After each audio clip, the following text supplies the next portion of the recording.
এই রমজান মাসের গুরুত্ব সম্পর্কে রমজানের ভিতরে আমি আল্লাহ তাআলা কোরআন অবতীর্ণ করেছি। এই রমজান হলো তাকওয়া অর্জনের মাস, খোদাভীতি অর্জনের মাস, আল্লাহকে ভয় করার মাস।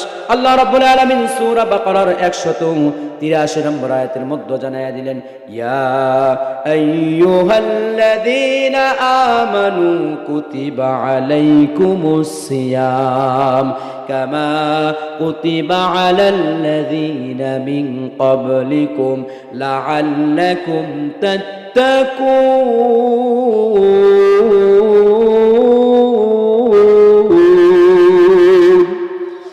আল্লাহ তাআলা নিজে বললেন, ও বিশ্বাসীরা, যারা আমি আল্লাহ তাআলাকে বিশ্বাস করেছো, আমি আল্লাহ তাআলার প্রতি ঈমান আনয়ন করেছো, ইয়া আইয়ুহাল্লাযীনা আমানু কুতিবা আলাইকুমুস সিয়াম, তোমাদের উপরে রমজানের রোজাকে ফরজ করে দেওয়া হলো।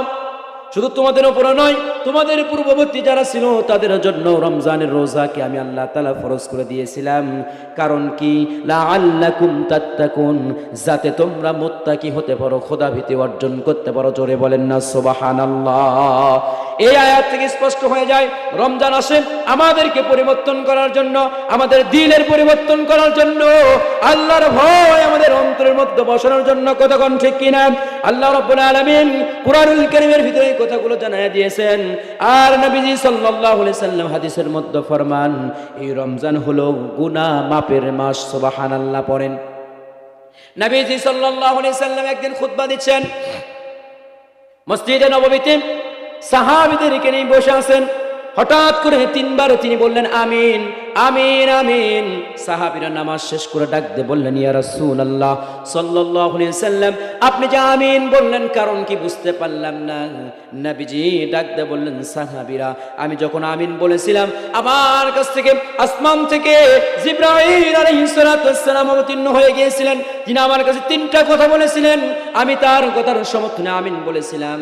ও সাহাবীরা শুনে রাখো, প্রথম নাম্বার কথা বলেছিলেন, আমি নবীর নাম শোনার পরও যারা দরুদ পড়বে না তারা যেন ধ্বংস হয়ে যায়। আমি নবী নিজে বলেছিলাম আমিন। যারা নবী লা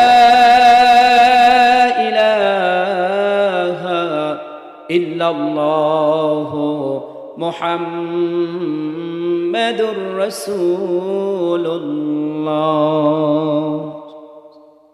শুকরিয়া আদায় করি মহান আল্লাহ পাকের দরবারে, যে মহান আল্লাহ সুবহানাহু ওয়া তাআলা আমাকে আপনাকে দয়া করে মায়া করে